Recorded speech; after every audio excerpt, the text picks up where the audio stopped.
Hey, the governor is joining us. Terry McAuliffe joining us now. Happy birthday. Governor, nice to see you here. Happy birthday, Governor. It's the man's birthday. You're like 60 years. 60 years old. I know you're 60, right? So It's the new 30. listen, Governor, good to have you with us. And today is your 60th birthday. What do you have planned?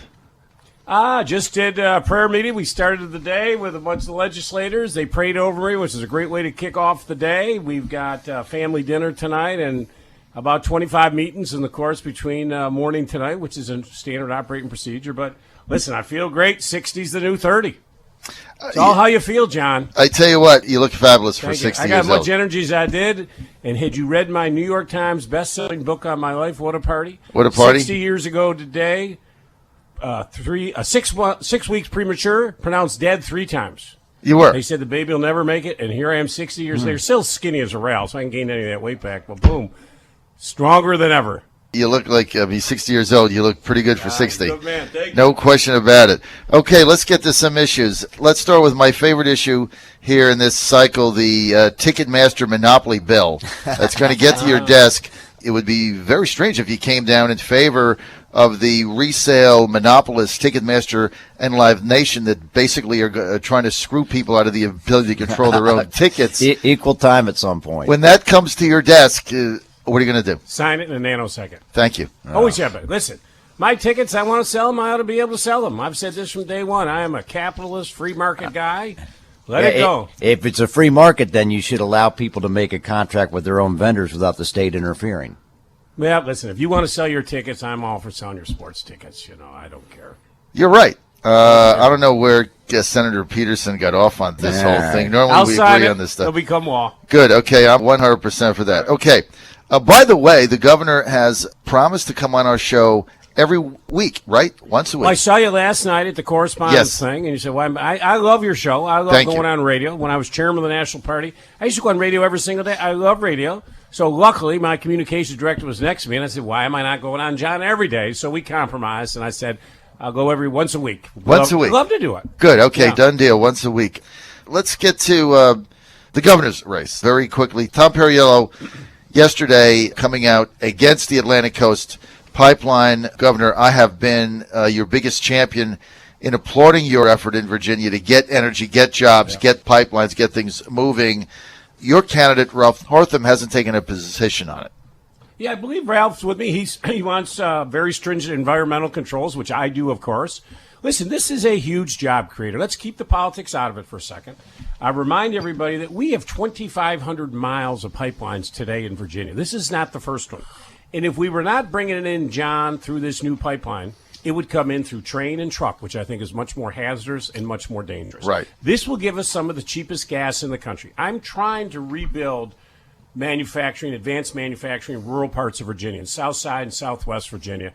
We need some leverage. This cheap gas, I'm working actually 2 major projects, both multi-billion-dollar deals. The only reason I'm in the game on this is because of this proposed pipeline to get this cheap gas. I can beat China. I can bring manufacturing back.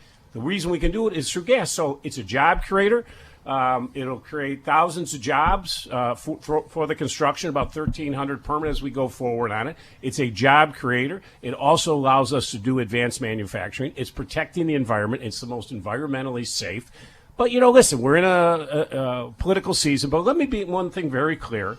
If you can run for governor, you should understand the powers of the governorship. I have zero ability to stop this pipeline.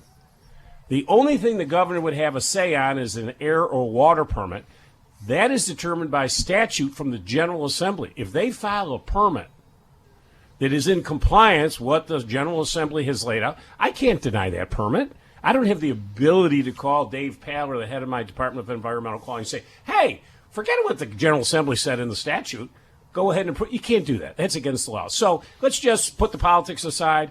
I have no ability to stop this if I wanted to. It is a federal licensing. However, I have been an advocate, a strong advocate, because of the job creation it's going to bring. I'm really trying to really help these communities that lost jobs in tobacco and furniture and textile and tobacco. This is how you do it, through manufacturing. We've been very successful, John, at rebuilding what I call the new Virginia economy. I just announced the other day, I remind you, when I became governor, unemployment was 5.4.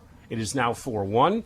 We've created 185,100 new jobs, 14.4 billion of new capital, and initial unemployment claims, John, I just announced last week, lowest level in 40 years, since 1973. And as you know, our employment base was half the size as it is today.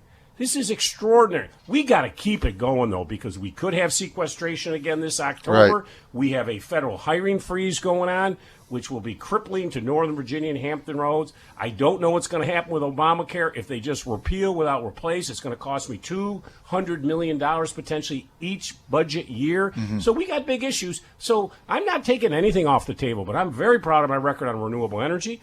We've gone from 18 megawatts of solar. We've signed contracts for now 500 megawatts. We're making progress. And the last thing I'm going to say, in order to bring in these jobs of a Google or an Amazon or a Facebook, John, you have to give them some renewable energy. That is why I've leaned in so hard. So I understand Tom has the right to do that. He and I mean, he's for offshore drilling. I have been for offshore drilling off Virginia Beach. So there are things we do agree on. But listen, at the end of the day, I just want voters to be clear. You can be for or against the pipeline. The governor could not stop it if the governor wanted it. So do you think for Perriello that was just a ploy, a play? Well, Because he has no power. I know the powers of the governorship. You cannot Right. stop it if you wanted to. So it was just a Chap political Petersen play. And his guys will send me bills in the statute with the General Assembly. I have to follow what's in the law. I can't say I'm not going to approve this air permit. I can't. Water permit. And I'll back up the governor on this. You know, one of the bills that's the most controversial out in Western Virginia is the bill that was passed that allows Dominion or whomever is the pipeline vendor to come onto people's private property in order to survey the land and decide whether or not to locate the pipeline there. And that was legislation that was passed, I think, when Mark Warner was governor. Yeah. That was, tendered. And to be honest, you get a bill like that that's 60 pages long, and a detail like that is lost, in just the thousands and thousands of paragraphs. But that's what has people most unhappy. Now, that's already state law. The actual about whether or not the pipeline will be approved will be up to FERC, which is a federal regulatory agency, which right now doesn't even have enough members. So it will be delayed just simply because they don't have enough members right now. But that's where the buck stops, going to stop on that issue. But I don't mind. Listen, people are going to say they're going to campaign, but I do want folks to focus on, tell me what you are going to do to continue to build the new Virginia economy. Right. I think that should be the single issue for the next governor because, John, we face challenges. We had sequestration in 11. We lost 154,000 jobs impacted, $9.8 billion. This October, it's potentially coming up again. This is what the voters, you saw the poll the other day. I'm very proud. Ralph just got out of the field. I had a 61 approval rate, and I had a 55, the highest I've ever had. People are happy when their elected officials are focused on things they care about. And Jobs. Jobs. You're the jobs Plain governor. And You're the jobs simple. governor. Forget all There's this no other question stuff. about it. You're the Without jobs jobs, you governor. don't have income. Exactly. We would not have a General Assembly meeting if we did not have jobs because they'd have no money to spend. No, you're absolutely right. You're absolutely right there, and you are the jobs governor. So this race, Perriello, your candidate, Lieutenant Governor Ralph Northam, are you still confident Ralph is going to be able to win this primary? Well, let me just say this first, Joy. Say my candidate. First of all, Ralph is my lieutenant governor. And Ralph Northam, Mark Herring, the three of us ran. We won in 2013. And all of these things that you see, all about Terry McAuliffe. This is teamwork. All of us have worked on this together. You look where we are. We've totally transformed transportation here, the smart scale.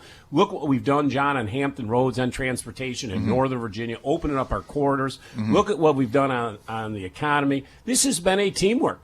People are very happy with the direction. You saw the poll the other day. They like the direction that the Commonwealth is going in. So my point is, Ralph's been my partner on this. Why would you run against Ralph? Now, listen, as a former chairman of the National Party, primary is going to happen. Tom's certainly entitled. I'll never say anything bad about Tom. I don't ever speak ill of Democrats. People are entitled to run. But, of course, I'm with Ralph, as is Mark Warner, Tim Kaine, every elected in the state, because things are going great, and he's been the lieutenant governor. And Chap's worked with him very closely for many years. Yeah, the only thing I will say about Ralph that's negative, he does trash talk in basketball, which, he posted me up and scored on me. I'm like, you're 6 inches taller than me. Okay? Plus, he Give me a break. didn't play particularly well in that game. He was totally ineffective in the Totally House Senate ineffective. game. But I'm not going to bring that up because I'm not going negative. Chap, on the other hand, had that one-handed layup drive down the middle from the top of the key. Let me say this, John, why this election's important. I think it's very important. You've seen the bills that I've had to veto. Yes. You've seen some of the crazy socially divisive bills that have come out of the General Assembly. I said my State of the Commonwealth twice now. Don't send them to me. They keep sending them to me. Let me be clear. We could be like North Carolina.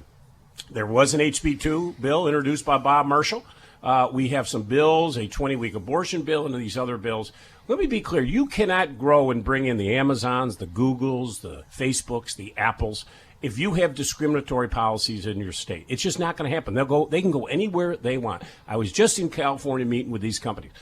You know, I always call myself a fiscally conservative, pro-business Democrat. I'm socially progressive. I think government ought to be out of people's personal lives. Just go to North Carolina, NCAA, ACC, PayPal, Deutsche Bank, all pulling out of North Carolina. We just got CoStar right here in Richmond, 732 high-paying jobs. Even though North Carolina offered 3 times the incentive package, they said, we will not go to North Carolina with an HB2 bill. Stop this socially divisive stuff. And at the end of the day, if I were not sitting in this chair, those bills would be law. Last year, I had to veto a defunding parts of Planned Parenthood. I had to veto a bill, not HB2, but a like HB2 bill. At the end of the day, you'll never know it, but guess what? Apple and their billions of dollars of investment, they're just not going to come here. Mm-hmm. So I try to tell folks, let's focus on jobs. Let's bring people together. Let's focus on our education system. That's what we need to work on, and forget these socially divisive things. You know, we're successful today because we've been able to stop that. We're open and welcoming to everybody. What about sanctuary cities in Virginia? I'll veto that. Let's just stay out of this, John. There is no need. This is my point. We got big challenges here in the Commonwealth of Virginia. We are the number one recipient of Department of Defense dollars. Number one, all 50 states. 27 military installations, Quantico, Langley, CIA, Pentagon, the largest naval base in the world. We've got challenges facing us. Mm-hmm. Why are we spending our time on anything that is divisive and derogatory toward anybody? My point is, forget it. I have a lot of work to do. I spend all day morning tonight on the phone. I'll make 20 calls today around the globe working on projects. I'll have meetings. That's what you elected me to do. And I can't do that if you make Virginia not open and welcome to everybody. Stop it. Let's work together. What about Airbnb? You're going to get a bill on your desk basically asking for heavier fines from municipalities to Airbnb when they're not following the rules. I'll look at it. I haven't seen the final bill. I haven't publicly commented. I think, John, you understand that I come from any place where I encourage competition. I encourage innovation.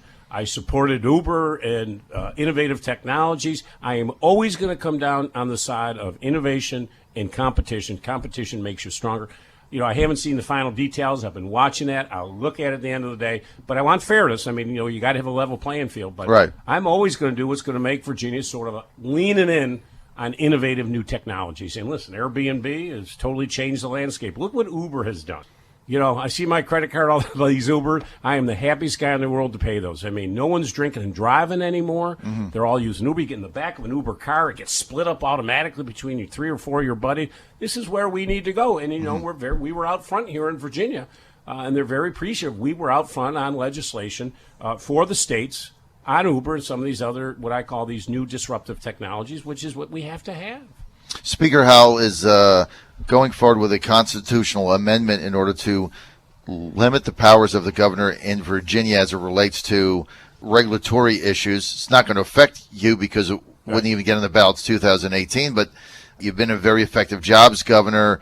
Why are they doing it, and is it something that you think makes sense or not? I think that you've seen on some legislatures around the country, they're trying to exert and get more power away from the executive branch.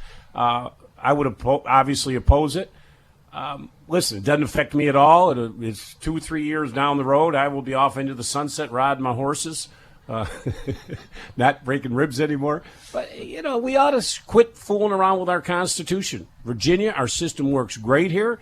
And why tinker with it? You know, there was a big thing on the floor the other day on restoration of rights. I mean, goodness gracious, John, 40 states make it automatic. Are you kidding me?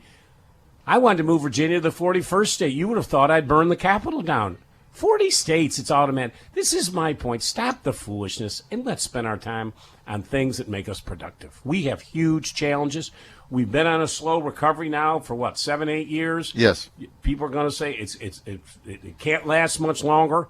We may hit a recession. Well, we got to be prepared for that here. That's what folks elected me to do, and that's what they elected the members of the General Assembly to do. But, so much of this stuff over there means absolutely nothing. What a waste of time. Focus on the education piece, the workforce development, the jobs, the transportation. That's what, this is why people have such disdain for elected officials today. Just yesterday, over in the House, the Inspector General, a woman who was Inspector General, she was there before I became governor. They didn't approve her. They threw this woman out of her job because the J. Michael Mitchell situation, Jennings. she had absolutely no authority to deal with it based on the statute passed by the General Assembly, who came up with the Inspector General. They created it. They didn't give this woman the authority to do it. It was their fault. So they're throwing her out. I have submitted 2 bills to correct the situation, and they've defeated both of them. Are you kidding me? Talk about hypocrites. Why do we keep going after women here? And this is a very qualified woman. And just for the sake of politics, my point, John, is why people have such disdain for politics. Right, but they were saying, in fairness, Delegate Bell said yesterday that we had a death in a jail, that she was responsible for overseeing it, and he said we need somebody in that position. You're wrong right there, John. She did not have authority to oversee it. The statute from the General Assembly, the Inspector General law that they wrote, that Rob Bell and those guys wrote, did not give her the authority. In fact, went to the Attorney General, determined she didn't have the authority. You can't have an Inspector General going in investigating without statutory authority. If you want her to have the authority, and I have now said I've submitted a bill for the Department of Corrections so that we now have authority, they beat that bill. I mean, you got to be kidding me. I've put money in to have people in the jails to deal with mental illness because we have people in our jails today, John, that shouldn't be there. Right. They have mental illness. Right. But we don't have the folks in the jails to determine that. I put money in the budget to fund it. They've taken it out. Right. What people hate, let me go back, I'll say it again. They hate hypocrites. People hate it with politicians. Don't blame someone when you did not give her the authority, and here's the governor trying to correct it, and you won't correct it, and you're still going to blame her? I mean, come on. All right, Governor, knock it off. Your approval Chad, rating you wanna add anything now. on that? You know what? Go ahead, I got to go be ahead. honest. I'm not as familiar with that situation. Obviously, we've had jailhouse deaths up in Northern Virginia. In fact, I represented a family on one. They're tragic situations. Typically, it's local constitutional officer that's legally liable for it, and I've had lawsuits on that. I don't know the specific situation. I will say in the legislature, there's a tendency to try and throw somebody under the bus, and obviously, it's not going to be somebody who's elected because That's right. they have a constitutional right to be there. So I don't know all the details, but I'm just listening and learning. But let me lean in. It was a tragedy, J. Michael mentioned. This man should not have been in prison. Well, he shouldn't have been there in the first place. In the Right. first place. So Absolutely. I have put in money in the budget to have someone in the jail determined. The Republicans in the House of Delegates have taken it out. Okay? Right. I've tried to correct the problem. But he starved to death. That should not have ever have allowed. Should it be investigated? Absolutely. Now, in fairness, I've had the state police go in and investigate it.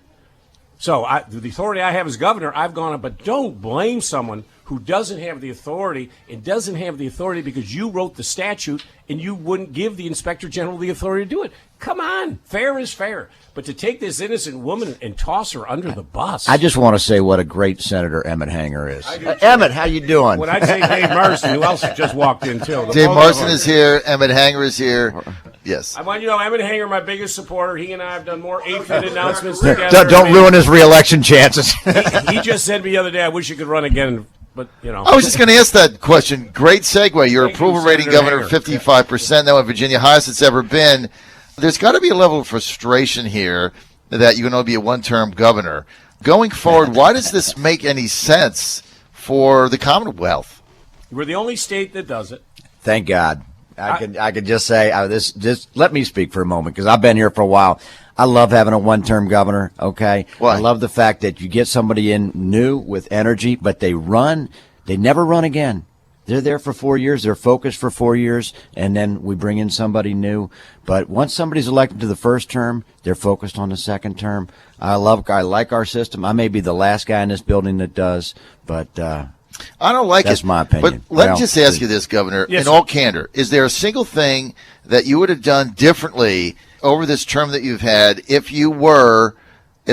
the opportunity to run for re-election in 2017? Is it the single decision or thing you would have done differently? Absolutely not. I That's think, what I John, think. you know my personality very well. You would have done the same thing. Yeah, absolutely. Right. Now, listen, I don't That's my mind point. the 1-4 year. I came into this job. I had started 30 companies. I'd been an entrepreneur my whole life. I came in with a lot of zesto. I had a lot of international contacts. So I hit the ground running in economic development. I ran on economic development, so I didn't need any lead-up time. I now own almost every economic development record. We've done great. So it's almost a little Groundhog Day. I get up and beat my own record every day. Maybe a 5-year term, I guess, but I'm fine with 4. I like the idea that you don't have to run again. I've got no problems with it. I have hit this job. I've loved it. I've probably loved this job more than any governor in the history of America. I love every day. I go 24/7. I've done everything I've wanted to do in it. So, I'm on to my next mission, whatever that may be, and I'm fine with that. So it doesn't bother me. But to go to the point, but I did come in with a lot of opportunities and new people, and I could open doors and get the economy rolling. It might take another governor a little bit of time to get the warm-up going. I did not need a warm-up. Right, you just walked in and I got one speed, buddy. fast. that baby that pedal is on the floor and it ain't coming off. Okay, let's get to the final question. 2 sessions ago, State Senator Frank Wagner, Virginia Beach Republican, is also running for governor, was able to get through the General Assembly the compromise with Dominion Power that they would hold rates for a period of time so that you had consistency in the marketplace as a consumer. In return for that, Dominion would not be audited. There would be no refunds back if people overcharged. Part of that was because of the uncertainty of the energy market, right? Oh, it was primarily because of the Clean Power Clean Plan. Power and the Plan, Clean Power Act, the people not which never took effect on my right, add. but not knowing what's going on, and so the compromise was Wagner said consumers need consistency. Yep. They need to know how to plan. We don't know what the impact of this is, but now that didn't happen.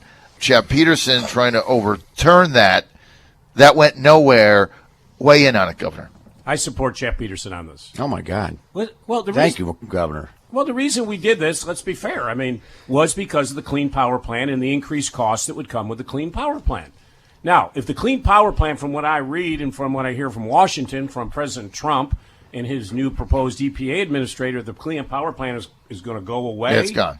Well, the reason we had this was because of the costs that were going to come. If we don't have those increased costs because of the Clean Power Plan, then that should be off the table. We ought to go back to where we were. We don't need to freeze anything because we don't have to lock in because we don't have those potential increased costs. If the increased costs aren't there, why should they be protected? So I support Chap Petersen. This man's the governor of the year.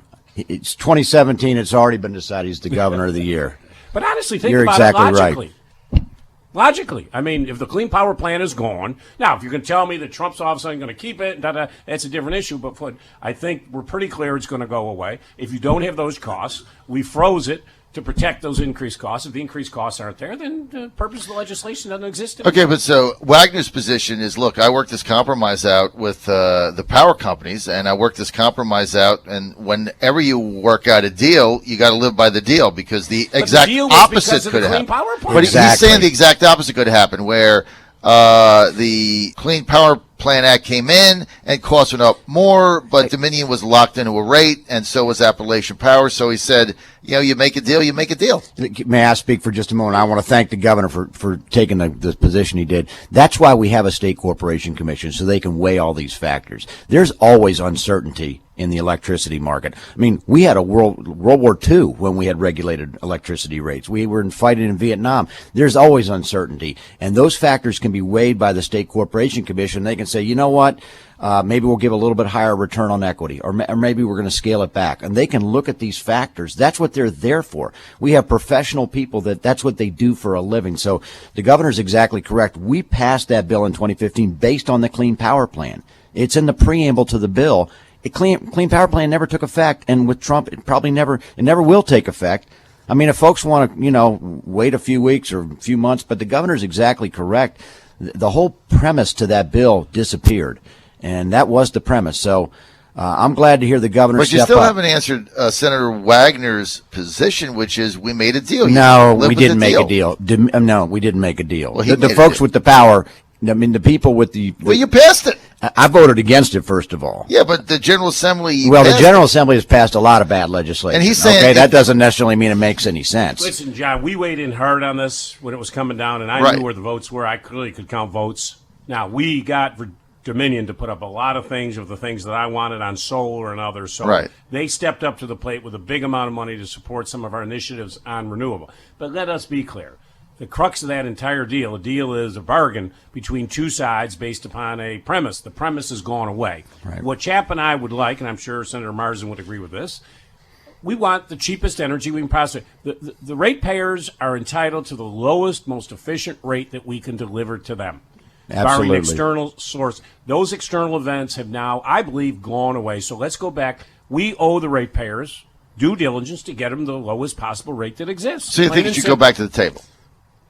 Back to the If negotiation. Back to the power plant SEC. is gone, if Trap Petersen can get me a bill on my desk, I'd sign it. Let me be clear. Well, I mean, that's going to take, like I said, there's a better chance of me starting for the Redskins and quarterback. Governor, you need to send down the legislation. Can you get me enough votes to pass it, Chap Petersen? I'll tell you what, you send it down and tell the Democrats what to do. They'll follow their lead. Well, They let's have a usually do. caucus meeting. Where are you on this, Dave? He's with the Yeah, Dave, where are you on this, Dave? Well, It's a good discussion. to have. the great discussion. the important thing here, and the important thing for me in that bill was getting solar off the ground. That was a big deal. What I had a problem with, and I had an unworkable bill this year, in that tried to define what solar meant, and in my bill, which did not get reported, was that if you're going to build equivalent solar facilities to a gas facility, you get a 10%. Okay. Advantage to the price, because that's the public interest. The public interest is worth 10% more to pay for solar, because in the long run it's going to be cheaper. But I think we need to sometimes give better direction. Now, to the what we need SEC. to do is tell the SEC to regulate. I mean, you can't give $1 billion profit over 10 years to a company in exchange for a few megawatts of solar. Okay? But at the same time, we have to give them give them some direction. We in don't the know what code. we're doing. We don't know what we're doing. We need to step back and let the regulators regulate and stop pretending we know what we're doing. Well, it's an important issue to get us into renewable energy. This bill was a vehicle to do that. That's really what put the bill over the top, was throwing that Well, in it's there. the only reason I would agree to sign it was a and- solar investment. But we never really defined what public interest Yeah. meant, And and let that me was say the one thing on problem in solar that bill. Before I go, because I do have to get to another thing. But the solar is a big piece. I'm very disappointed. I keep putting it in my budget. I had $1.1 million this year. They keep taking it out. Let me just talk as a business person and the chief job creator for this Commonwealth. I just got back from California. I met the biggest tech companies in the country. You can figure the names of those companies are. Let me be crystal clear. They will not put a facility in your state unless you can give them some percentage of renewable energy. Why? They want in their companies. Dollars and cents? That's what Facebook and Google and Amazon, that's what they want, and they own the companies, and they make that determination. Doesn't matter to me why. They're not coming to your state unless you can give them renewable energy, John. So either we continue to get in this game on wind and solar and be part of this renewable energy mix, or we are going to lose out. And you want to talk about helping South Side and Southwest Virginia? We ought to be. I just did a thing at Accomack, 80 megawatt for Amazon. Game changer for that region. On the Eastern Shore? We need to be manufacturing the solar panels. I keep saying this. I am sick and tired of going to these new solar fields and seeing solar panels made outside this country. I just did one the other day. I looked at the side of it. You know what it said, John? Made in China. This one was made in Georgia. I almost lost Made my in mind. Georgia. our Georgia. Our Georgia. Are Not you Soviet kidding me? Georgia. Not in Russia. Georgia. No, this one was Georgia, but a lot of them made in Russia and China and all that. But are you kidding me? I want to see stamped made in Virginia and every darn solar panel made. Have We you can do have this. you have you had the same dialogue with Speaker Howell? Exact same thing. I've had this conversation with all of them over and over. Tommy Norman. I talked. What do you I say? put it in the State of the Commonwealth. Makes sense. I talked about it. Of course, it makes sense. Why is it? And now they're talking about taking my 1.5% bonus away from teachers. We've got 100,000 teachers here. Let me be very clear. I'm going to end on teachers. I love our teachers. You cannot bring jobs in without a great workforce. That Right. workforce is all dependent on your education system. We are missing 800 teachers today in Virginia. We can't put them in classrooms. We are $7,200 below the national average on teacher pay. We're losing teachers to Maryland and Pennsylvania. It's a disgrace. And now this proposed budget that came back to me takes the bonus away from teachers. Are you kidding me? Not the Senate. There's a pay raise in the Senate budget. The Senate kept it in 2%, but they're trying to do 3%. But to take my bonus to give other state employees, let's not pick and choose winners. So we've got some negotiating to do. But the good news is, John, we're making progress. Lowest unemployment We've gone from 5.4 all the way to 3.7. That's the lowest in 32 years. We're at 4.1. We're making progress. Unemployment claims lowest since 1973. Boom. I'm beginning to feel bad for those other 49 governors. I don't know what they talk about. Governor, our listeners in Southwest Virginia want to know how you stand on the hunting dog bill. I'm a hunter. Stay away. Last weekend, dogs. I support Matt Ferris on this one. All right, you support Matt Ferris. I thought he was pretty good. He did that little thing on the floor. There you go. Listen, I've been hunting the last 2 or 3 weekends. I love to hunt. You take your dogs, I so they support roam Matt. around. Man, dogs run around. That's what they do. Come over to the governor's mansion. I got old Guinness. He's running everywhere. I wouldn't want to pay $100 every time he went over into the Capitol grounds. I'd be in trouble. All right, Terry McAuliffe, presidential candidate 2020. What do you think? I'm the governor of the Commonwealth of Virginia. I'm also chairman of the National Governors Association this year. That is my focus. I just got named Bio Governor of the Year and Cyber Governor of the Year. I love doing what I'm doing here. Yeah, well, what happens after that, though, Governor? I got 11 I mean, you months got too to go. much energy to just do nothing, right? We'll talk about it when I walk out these doors. But until the taxpayers of Virginia have paid me to do a job, and I am on that every single day, I want to earn my paycheck. All right, so Governor McAuliffe not ruling I out run against your buddy Trump. not ruling out a run I for never president. rule out anything in life. Let me be very clear. If you know anything about my life, I'd rather you 60 run in years ago, 2024. I've had 60 great years today, and it's been a fascinating life. Started 30 companies in every avenue of politics. I've loved it. I've always thought big, never been afraid to fail. I've taken a lot of chances. Some work, some don't, but it's been fun. At the end of the day, my life has been fun. Beautiful wife for 28 years, 5 great kids. It's been 60 great years, and I'm looking forward to 60 more. Well, I can tell you that my buddy Trump doesn't want to run against Terry McAuliffe in 2020. He'd rather run against some other He'd have candidate. to justify why he wrote me a $25,000 check. That's why he doesn't want. Did he really? He did. Oh, man. Come on, chap. He's a smart good. guy. Everybody loves you, No, Governor. listen. 25,000. That's cool. That's cool. 2009, right? Yeah, he did. Yeah, One of my first 2009. check writers. Yes. Yeah, big support. He used to say before he ran for president, best governor in America. I don't think he says that anymore, but I think he likes me, though. All right. he does like you, and I was an enthusiast for. I heard you. I heard I through the wanted grapevine up there in the transition. You were trying to get me a commerce. I was trying to get you commerce, and Why instead, would I leave the governorship to do that? Listen, John, when you go to bed tonight, you put your head on your pillow and there's a final thought. Think of this. Patrick Henry, our first governor, give me liberty, give me death. Thomas Jefferson, our second governor. And now Terry McAuliffe. Is this not a great country? Boom. Can't get better than that. All right, Governor, thanks for your everybody. time. All right, Thanks, good luck. Governor. Thanks for being with us, All Governor right. Terry McAuliffe, Thanks. here in Chap Peterson's office. And I'll be right back.